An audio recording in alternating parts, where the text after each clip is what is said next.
labdarības akciju organizējam no Marpsnotu pašvaldības jau 2. gadu.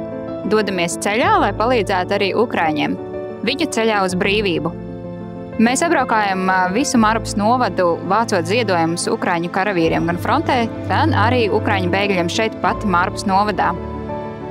Šajā gadā esam akcentējuši tieši dažāda veida higienas preces, pamperus, sausos maisījumus. Tāpatās arī karavīriem frontē nepieciešamās powerbankas, lukturīšus, siltus cimdus zeķes, kas varētu noderēt un sasildīt viņus.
Ceram ļoti, ka nākamajā gadā šo akciju mums nevajadzēs turpināt un ka Ukrainā beidzot būs uzvara un miers.